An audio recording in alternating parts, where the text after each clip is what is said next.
Here we go. First of all, thanks to Marine Money for establishing this panel, and thanks for the panelists to show up and hopefully to indulge in a very good conversation around carbon capture.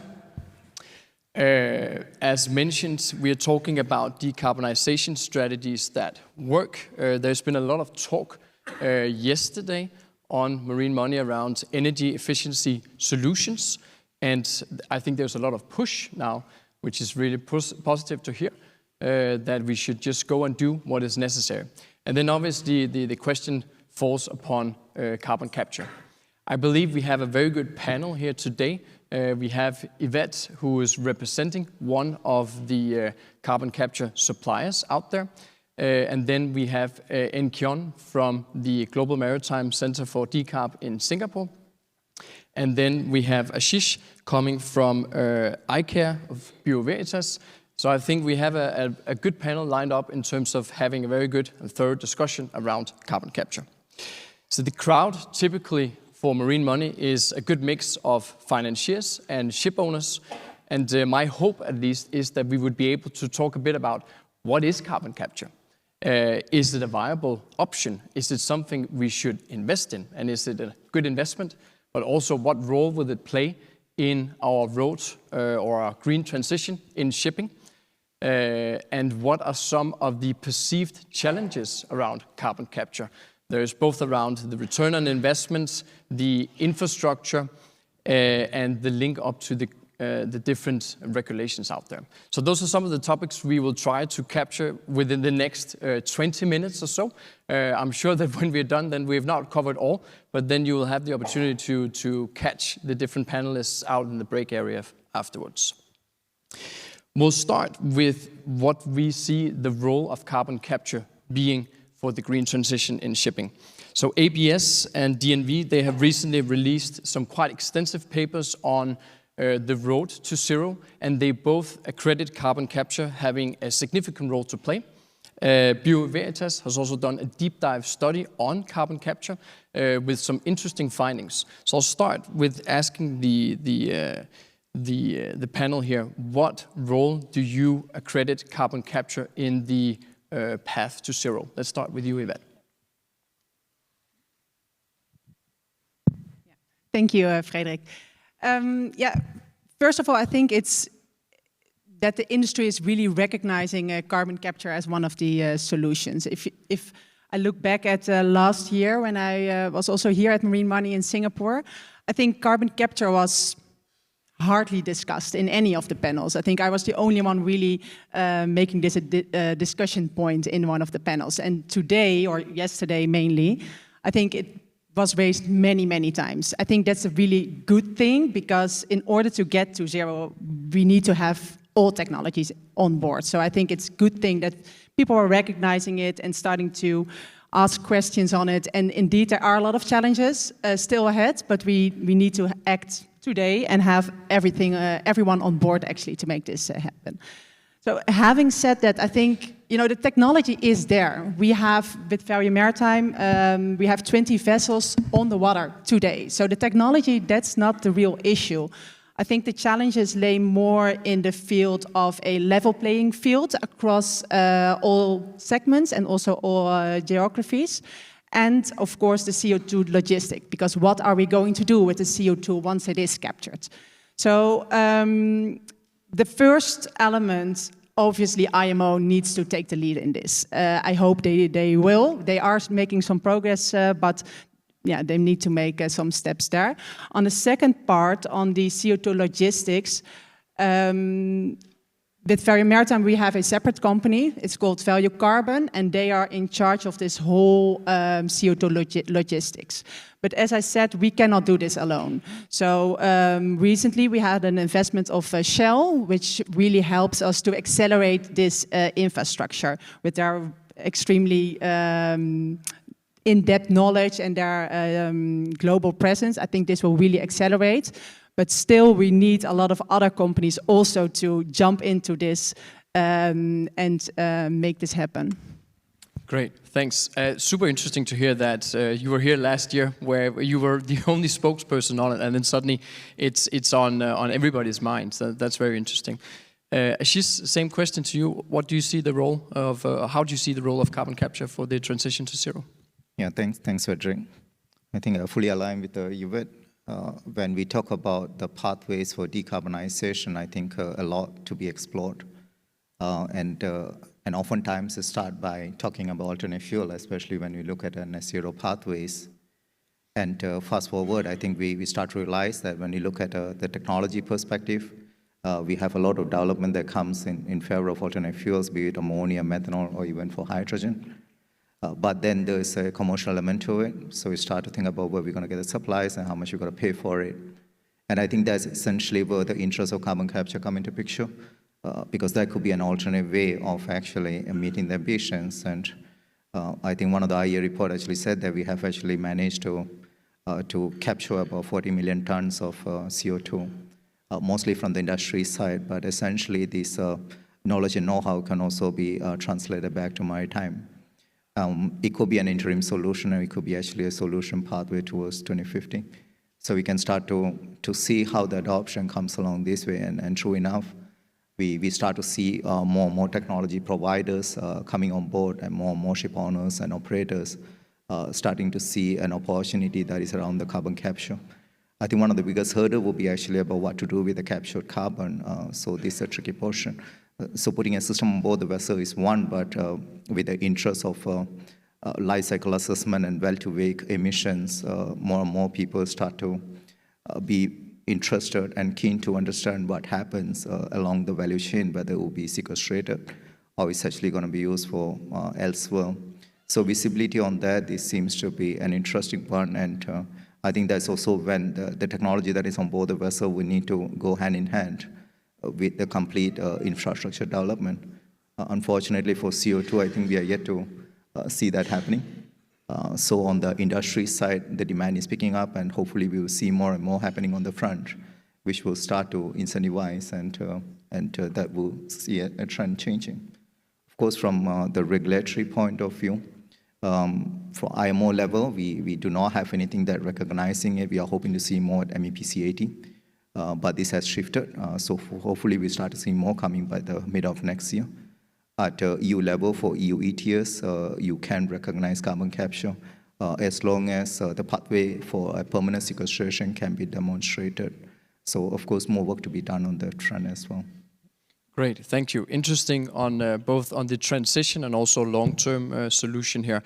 The 40 million tons of CO2, you mentioned that's a number from 2021, which was actually captured onshore, so quite a significant amount, and a working technology onshore. Now we make the move, or we try to make the move at least to offshore.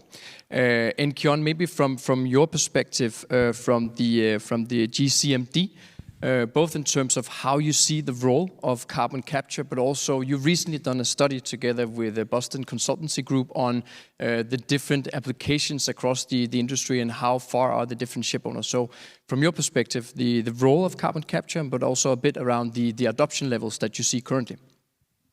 Okay, coming from my background, I start to look into this technology when I think more than 10 years ago, and most of the literature in this domain is on the land base. And back in 2017, when I was talking about the initial GHG strategy paper, there was some discussion about putting the carbon capture on the ship. So at the point in time, I was at the other one in the university. So we said that it must be crazy, you put this device on the ship, will it work or not? But now today, everyone is talking about, yes, this is going to be the solutions and one of the options for the industry. So if you think about it, I think when the industry is constrained, they will look for any solution that works. And human ingenuity will always say that, I will make it work. So I do see that carbon capture is one of the options that is already available on the land, and the industry is trying to marinize that technology. So you can look at as you mentioned, the GCMD and BCG survey. A lot of ship owners actually, more than 50% actually think that shipboard carbon capture is a solution for them in the mid and long term. And one of the reasons I believe is because from the experience of shock scrubber, ship owners will think that carbon capture solutions make them more independent. I think they think it's more independent, but I think we know that it's not so straightforward. You need to have a place to offload and so on and so forth. Yeah. Yeah, and we will get into the discussions around the infrastructure as well, but thanks for those comments, and Kiong. Okay, so in terms of application, so Yvette, you mentioned 20 installations. Can you share a bit about the type of owners that you work with, and maybe also in terms of the pipeline? So what does the pipeline of installations look like? Yeah, regarding the type of clients that we have, the system that we have works particularly well for vessels trading, for now, trading fixed routes, because as we discussed, the infrastructure is still a challenge. We're making progress, but no, it's not there today. So if we only focus on the carbon capture bit, which is part of our system, but I'll focus on that for now. Their vessels' short routes are ideal. So express feeders, for example, they have installed our system doing short feeder business in Europe, but also East Pacific shipping. They have it installed on their 3 of their MR tankers. A lot of other European owners, but also we have some clients who have installed our filtry system, which is sort of second generation exhaust gas cleaning system. And then they have the option to upgrade it for CO2 capture. Ardmore Shipping, for example, has done that. And that's really interesting because this allows us to penetrate actually the market. So it gives us market share, while it also gives the client a business case. And that, I think, is really important, because if we do not do that, we keep talking in circles. Okay, who needs to make the investment? The ship owner first, or this regulation needs to be in place, or needs the infrastructure to be there? So if we combine it with a system which is a business case on its own, it really makes it easier. So it's a scrubber with a hidden carbon capture feature, or a next gen, basically. Exactly, Okay. but the scrubber system is also essential because it's actually the first step in capturing carbon, because you cannot capture carbon if the exhaust is dirty and hot. Okay. So, yeah. Super. That's very interesting. Thanks for sharing that, Yvette. So, and I think we'll like to delve more into the infrastructure, but I'll start with you, Ashish. You mentioned it before. I mean, one of the key captures here, the key, I would say, challenges is the infrastructure. You would talk about storage on board the vessel. Then there's the offloading capabilities as well. There's something around transporting it on land, and then there's permanent storage as well. And that whole value chain needs to be in place for this to really be scaled. What are your thoughts on the infrastructure that needs to be in place and the maturity level of that? I think one of the biggest hurdles when it comes to fitting a carbon capture system on board the vessel, which tend to have a lot of similarity with the scrubber system.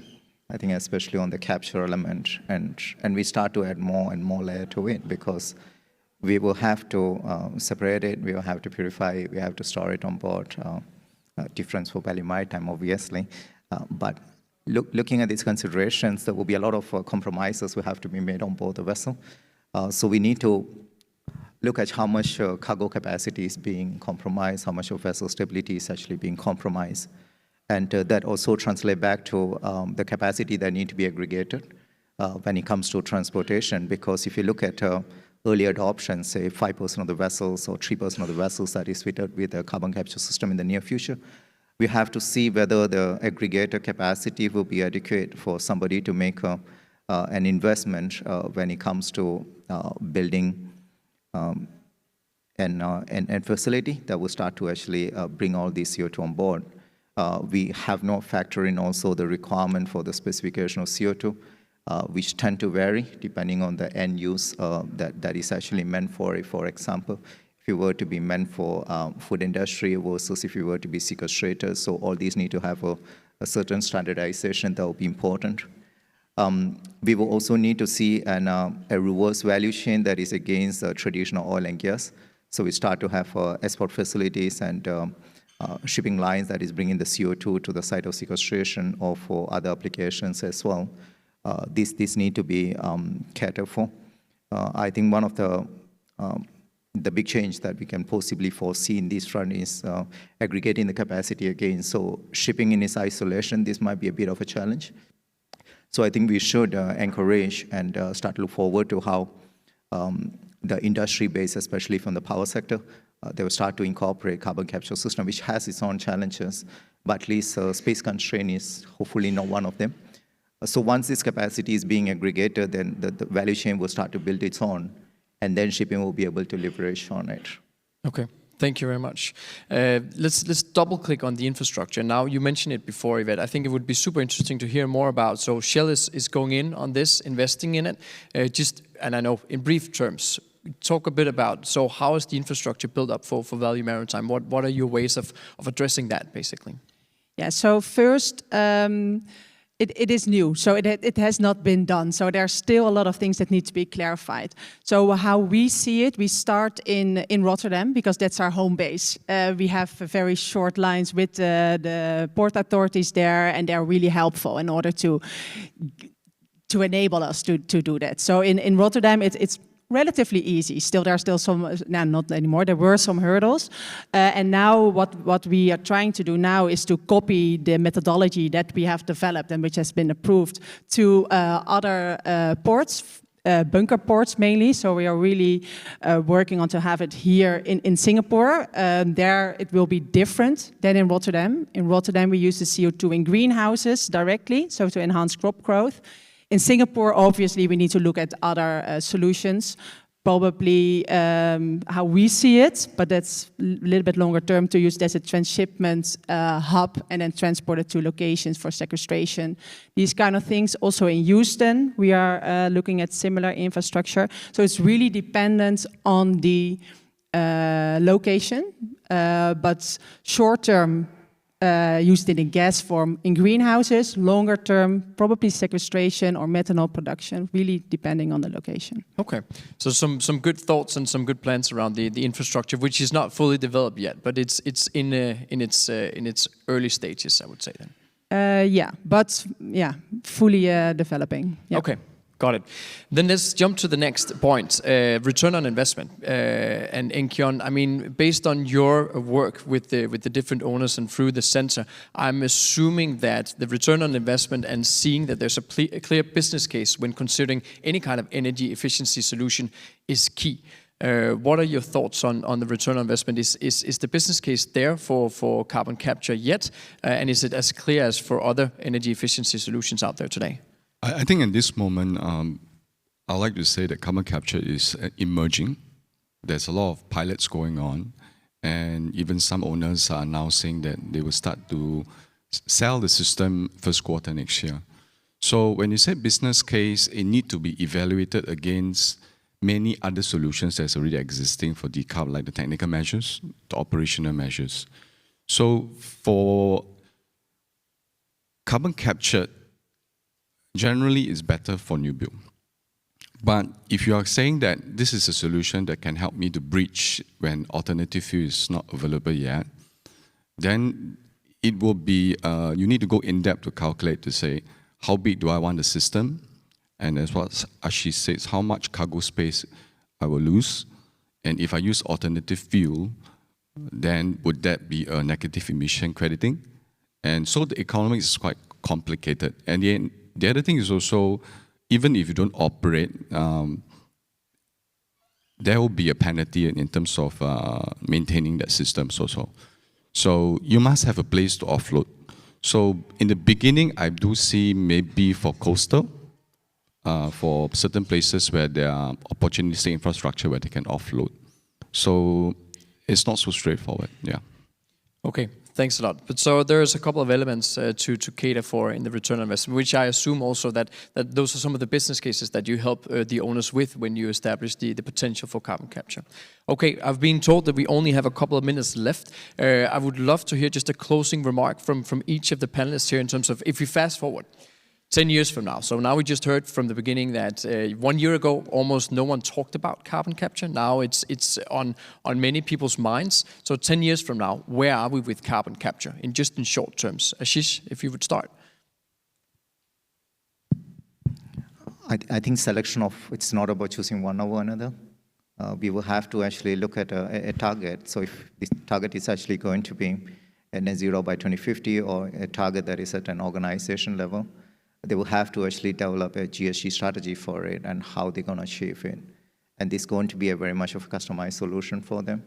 And it can go hand in hand with other solutions. So it could be an addition of alternate fuel, biofuel, for example, with an element of carbon capture, which will actually bring the capex down.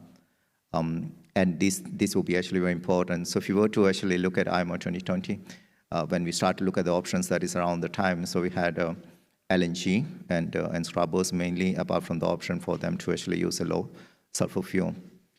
So I think the market kind of actually put into two baskets on LNG was the preferred option when it comes to new build vessels, and scrubbers was kind of actually suited for retrofit in terms of the age of the vessels and the return of investment. So we start to see a trend coming in, but I think unfortunately it's a bit too early for us to see and assess the actual cost that is associated with carbon capture.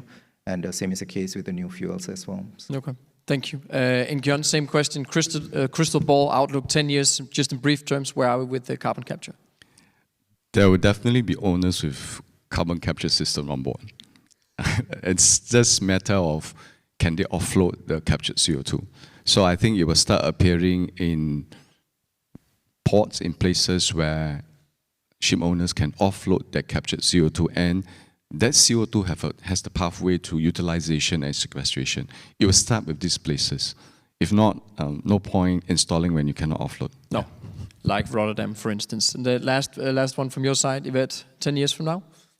Yeah, I think carbon capture will be adopted by the industry, but together also with other technologies, and also not only as a transition technology, but also for future fuels. It's not only for heavy fuel oil today, but also for future fuels.